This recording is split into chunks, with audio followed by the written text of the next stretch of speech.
नमस्कार मित्रांनो. सोयराबाईंचे अभंग हा जो आपला पॉडकास्ट आहे त्याचा आज तिसरा भाग. तिसऱ्या भागात आपण घेणार आहोत त्यांचा तिसरा अभंग. आणि ह्याही अभंगात आता आपल्याला नव्याने अजून काय सापडतं ते पाहूयात. अभंग असा आहे. हीन मी काय वानू देवा, तुम्ही केशवा उदार. करा माझे समाधान, दाखवा चरण आपुले. लोटलेसे महानदी, नाही शुद्धी देहाची. बुडते काढावे बाहेरी, म्हणे चोख्याची महारी. काय म्हणायचंय सोयराबाईंना याच्यात? कोणतेही आता जे अभंग घेतलेले आहेत आपण किंवा इतरही काही अभंग आपण बघतो, तर त्यात एक महत्वाची गोष्ट जी जाणवते ती अशी की देवापुढे बोलताना हे सगळे संत मंडळी स्वतःकडे एक प्रकारचा कमीपणा घेतात. आपण हीन आहोत. देव कितीही मोठा असला, कनवाळू असला, तरी आपल्याकडे काही न्यून आहे असं त्यांना म्हणायचं असतं. आणि मग देवाला ते विनवणी करतात, सांगतात की तुम्ही दया करा. कोणत्याही प्रकारचा अभिमान, अहंकार हे सगळं यांनी सोडलं आहे, ही त्याची मुख्य लक्षण. आणि तसंही स्वाभिमान देवापुढे नाही सोडायचा तर कोणाकडे? सोयराबाई याच्यात हेच म्हणतात की देवा मी हीन आहे. वाणू म्हणजे वर्णन करणे. माझ्या हीनतेचे वर्णनही करता येणार नाही इतकी मी हीन आहे. तुम्हीच या आता केशवा आणि माझा उद्धार करा. करा माझे समाधान, दाखवा चरण आपुले. विठ्ठलाचे पाय. विठ्ठलाच्या पायाशी राहणं, त्या पायावर डोकं टेकवता येणं, ह्यापेक्षा मोठी गोष्ट संतांना कोणतीच वाटत नाही. इतकी त्यांना त्या चरणाची ओढ असते. तर इथे सोयराबाई तेच म्हणतायत की माझ्या आयुष्याचं ते ध्येयच आहे की त्या सावळ्या विठ्ठलाचे चरण, एवढंच एक समाधान करा देवा की मला त्या चरणाशी जागा द्या, तोच माझा मोक्ष असेल. लोटलेसे महानदी, नाही शुद्धी देहाची. बुडते काढावे बाहेरी, म्हणे चोख्याची महारी. या संसाराच्या महानदीत मी पडलेले आहे. त्या महानदीचा ओढ एवढा प्रचंड आहे की तो मला सहन होत नाहीये आणि माझ्या देहाची त्यामुळे शुद्धी होत नाहीये. तर तुम्हीच या आणि या संसार रूपी सागरातून किंवा या महानदीतून मला बाहेर काढा, अशी ही विनवणी सोयराबाई या पांडुरंगाकडे करत आहेत. देवेश. हीन मी काय वाणू देवा, तुम्ही केशवा उदार. करा माझे समाधान, दाखवा चरण आपुले. सोयराबाई, तिचा भाव खूप आतून असलेलं, खूप आतून आहे की हीन म्हणते तेव्हा तिच्यात अस्तित्वाचं काहीही लक्षण नाहीये. तेव्हा तिच्यात कोणते शब्द तिच्या जवळ नाहीये, तिला कोणतं व्याकरण माहिती नाहीये, तिच्याकडे वाचा सुद्धा राहिली नाहीये. आणि तेव्हा ती म्हणते की उदार होऊन ये माझ्याकडे केशव, केशव ये तू माझ्याकडे. आणि तो देव आहे तिच्यासाठी, आणि तिच्यासाठी तो देव असल्यामुळे तिचं अस्तित्व राहत नाही, ती पण देवाचंच एक अस्तित्व बनून जाते. बरोबर.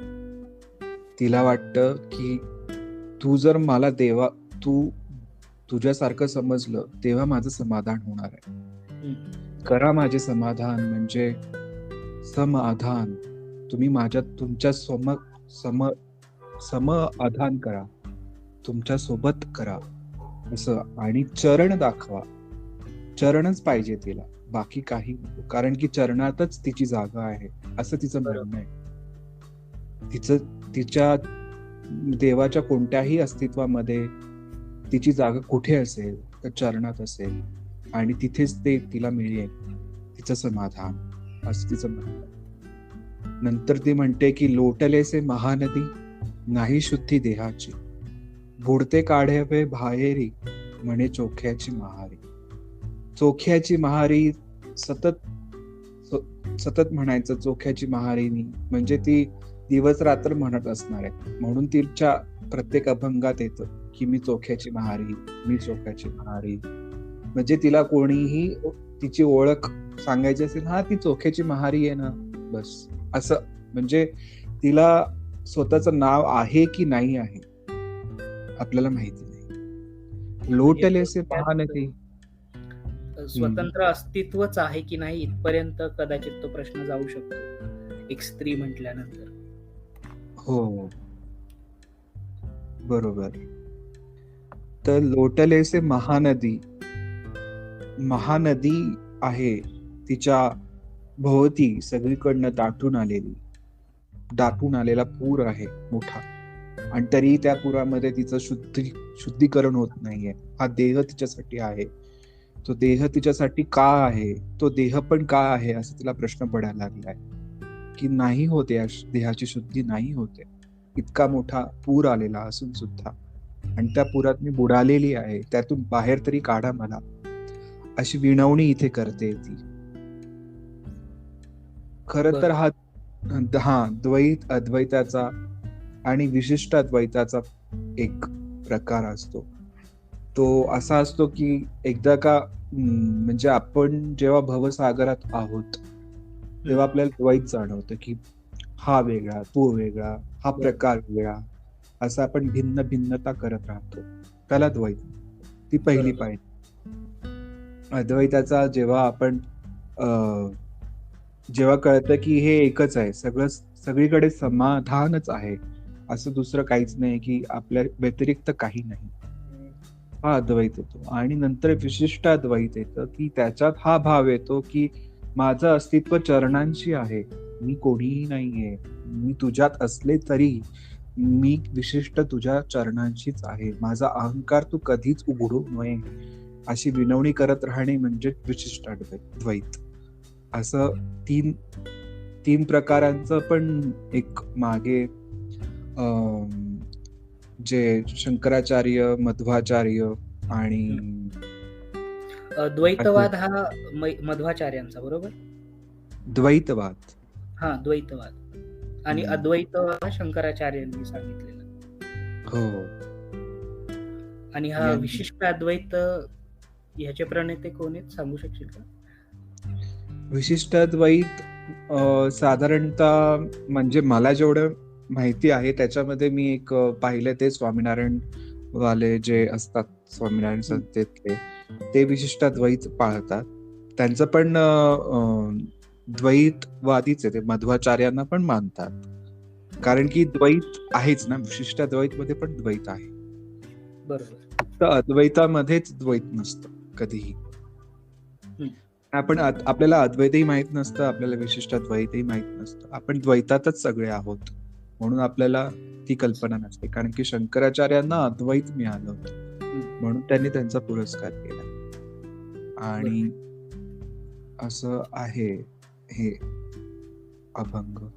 अजून तुला काही याच्यात सांगायचं आहे या अभंगावर, याच्या अभंगाच्या भाषेबद्दल, किंवा तिच्या काही उदाहरणांवर, आत्ताच्या घडामोडीवर काही? ह्यात मला विशेष एक शब्द जाणवला, तो वाणू. जसं काल आपण म्हणालो की जगजेठी हा एक नवा शब्द होता, तसा इथे मला वाणू हा एक नवीन शब्द सापडला की ज्याचा अर्थ आहे वर्णन करणे. तर मला असं वाटतं की काळाच्या उदरात असे खूप सारे शब्द गडप झालेत. आता त्याला कारण भाषेची होणारी प्रगती असेल का इतर भाषांचं होणारं आक्रमण असेल, हा प्रश्न थोडा वेगळा. पण किती सुंदर शब्द आहे हा वाणू, वर्णन करणे. तो मला खूप आवडला याच्यात एक थोडं विषयांतर होईल म्हणून एक उदाहरण सांगतो की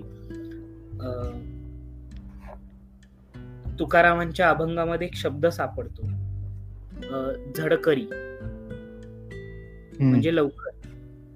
तर हा झडकरी शब्द आताच्या मराठीत तर आपण नाही वापरत, तो लोप पावला, पण तंजावरच्या मराठीत तो अजूनही तसाच आहे.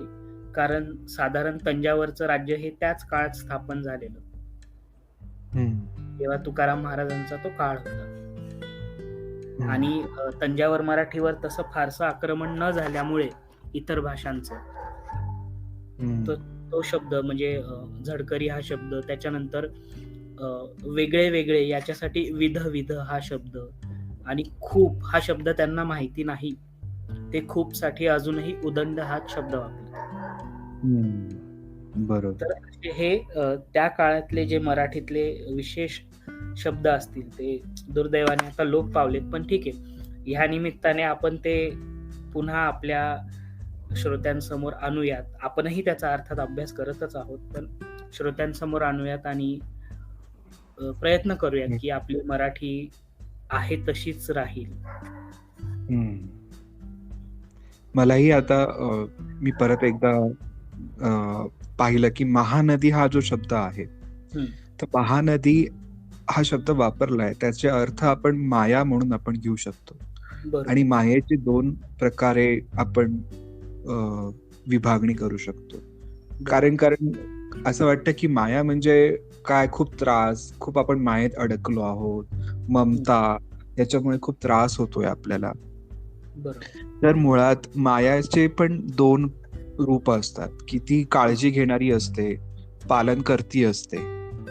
ती कधी असते? जेव्हा ती अद्वैतात असते, आपल्या बरोबर. याच्यात असते. म्हणजे जर आपण अद्वैत पाहिलं तर, आणि जर द्वैतात आपण पाहायला गेलो तर ती आपल्याला चंचल वाटेल, लक्ष्मीसारखी वाटेल, सतत पळणारी वाटेल, आपल्याला भुलवणारी वाटेल, आणि तिच्या मोहात आपण अडकून पडू अशी वाटेल.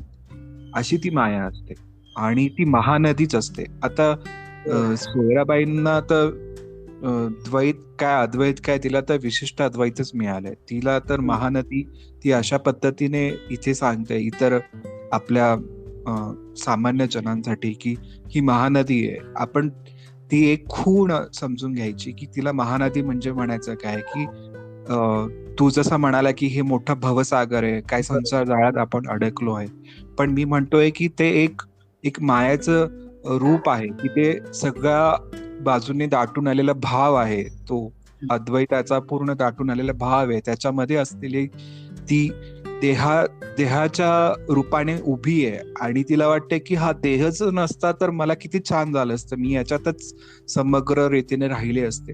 जेव्हा लाटेला वाटतं की समुद्राच्या लाटेला वाटतं की आपण समुद्रात निथळून जावं, लुप्त व्हावं, ती लुप्त होतेच ना, काठावर धडकते आणि नंतर विलीन होऊन जाते.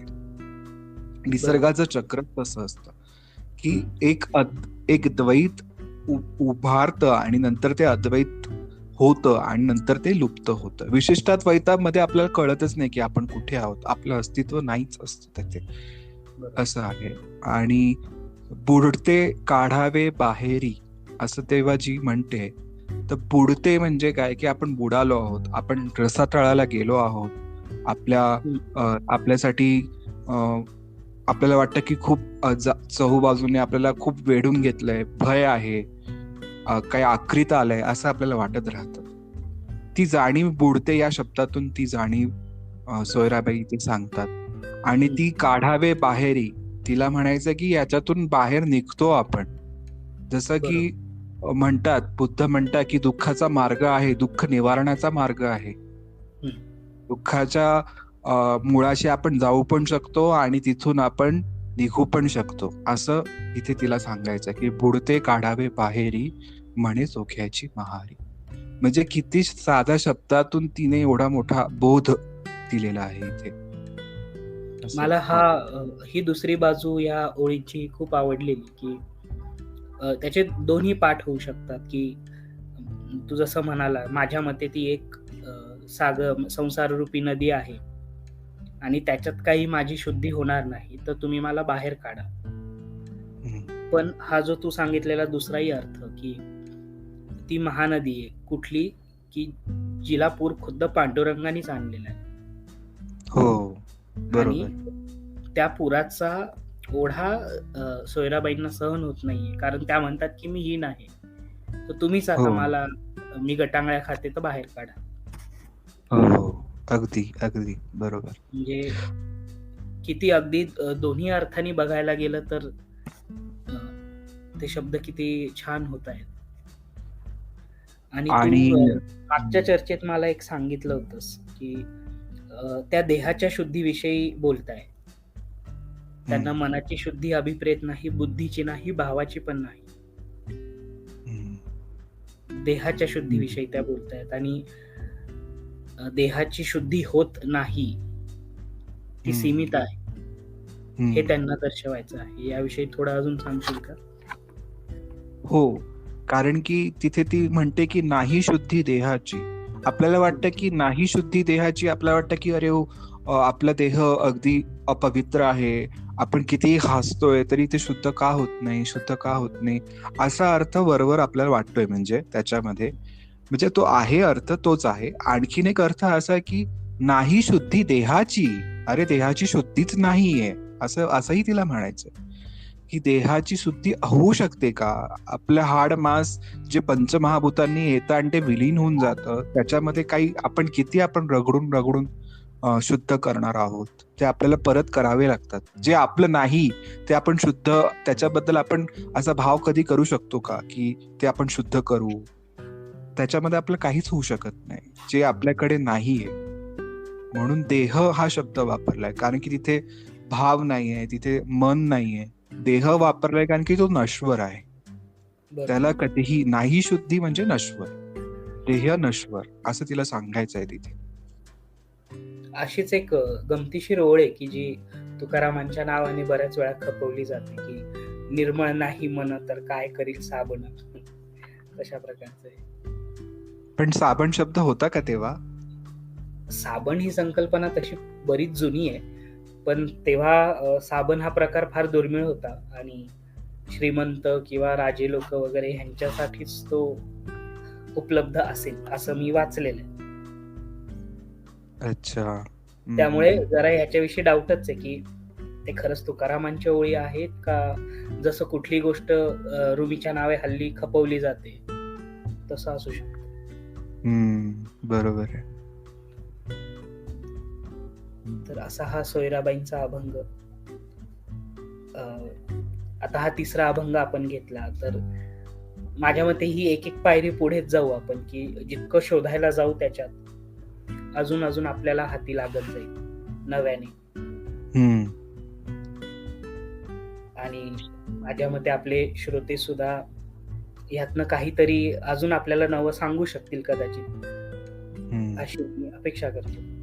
यात सोयराबाईंनी विठ्ठलाला केशवा असं संबोधन वापरलंय. त्या केशवाबद्दल तू पाहिलं काही, म्हणजे केशवचा उगम कसा झाला? नाही नाही मला त्याचं काही मिळालं. केशव म्हणजे केश, जो केशांनी हे सुंदर असतो, केशांनी सुशोभित असतो तो. ओके. आणि आणखीन एक पुराणात, भागवतात, केशी नावाचा एक असुर होता. बर. त्याला मारणारा जो केशव, असाही एक केशवाचा उगम आहे. ओके. आणि ते दोन्ही अर्थाने इथे येतो तो केशव, कारण की सोयराबाईने खूप संबोधनं वापरली, ती ठराविक विशेष करून वापरली आहे. तिला तिच्या आतून आलेली ती, कारण की हा जो काही भाव आहे तो जो म्हणजे जसं ती म्हणते की माझं काही अस्तित्व नाहीये, तर खरंच तिचं काही अस्तित्व नाही. हा भाव कुठून तरी लोकातून आलेला आहे आणि तो सांगतो की अरे तू केशव वापर. आता मला सांग, कोणी वाचलं असणार आहे भागवत, तिने वाचलं असणार आहे, तिने संस्कृताचा अभ्यास केला असणार आहे. मागच्या तू पॉडकास्ट मध्ये म्हटला की तिने संस्कृताचा काही अभ्यास केला होता का? नव्हता केला. बरोबर. मग तिला एवढ्या संबोधनांचा जाणीव कशी झाली असणार आहे? तर हे जे असतं ते कोणत्या तरी तिच्यात असलेलं अस्तित्व जेव्हा हरवतं आणि नंतर ते काही उभारून येतं ना, ते हे आहे. त्याच्यातून हे संबोधनं येतात आणि ते खूप विशेष असतात. आणि त्या संबोधनांना, त्या शब्दांना अजर अमर असण्याचं वरदान लाभतं. आणि त्याच्यामुळे आपण आज बोलतो आहोत. आपण इतक्या वर्षांनी का बोलतो आहोत? कारण की ते मर्त्य लोकांनी किंवा मर्त्य माणसांनी नाही केलेलं आहे. हे कोणत्या तरी अमर तत्वाचंच आहे, त्याच्यामुळे आपण आता बोलतो आहोत. बरोबर. तर छान वाटलंय. हा अभंग पण सुंदर आहे. असा आणि आपल्यासाठी आता माझ्या मते प्रत्येक अभंग हा त्या सुंदरतेची एक एक पायरी आपल्याला वरच घेऊन जाईल, असं एकंदरीत लक्षात येत आहे. हम्म, म्हणजे जसं आपण म्हणू की संत देवाचं वर्णन करताना थकत नाही, तशी कदाचित आपली अवस्था होईल की अरे हा पण अभंग सुंदर आहे, अरे तो पण सुंदर आहे, अरे तो पण सुंदर आहे. हे कसं असतं माहिती की आपल्याला जर लहान मुलाला असं त्याला आवडणारं किंवा काही असं मिळालं, तशी ही भक्ताची अवस्था असते की आपल्याला भगवंताबद्दल जेवढं बोलायला मिळतं तेवढं आपल्याला वाटतं की फार कमी आहे, असं असतं ते. तो भाव असतो. बरोबर. तर तर आज अशा या सोयराबाई आहे, असा त्यांचा विठ्ठल आणि असे त्यांचे शब्द. तर ह्या नोटवर आपण इथे आज थांबूयात आणि आशा करूयात की उद्या अजून काही नव्याने आपल्याला सांगतो. आणि मला असं म्हणायचंय की हा जो ज्यांच्यापर्यंत पोहोचतोय त्यांना काही वाटतंय, आमचं काही चुकतंय, ते खुल्या मनाने सांगावं, बोलावं. त्यांच्याबद्दल बोलायला आपल्याला आवडेल, नाही का चेतन? नक्कीच. मी आपल्या श्रोत्यांकडून येणाऱ्या सूचनांचं नक्कीच स्वागत करेन, कारण आमचा हा पहिलाच प्रयत्न आहे ह्या विषयावर बोलण्याचा. जर आमचं कुठे चुकत असेल तर नक्की त्यांनी सांगावं, त्याच्यावर आम्ही निश्चितच काम करू आणि अधिकाधिक चांगलं देण्याचा प्रयत्न करू, जेणेकरून आम्ही अधिक शिकत जाऊ त्यातनं. बरोबर. ठीक आहे, थांबूया.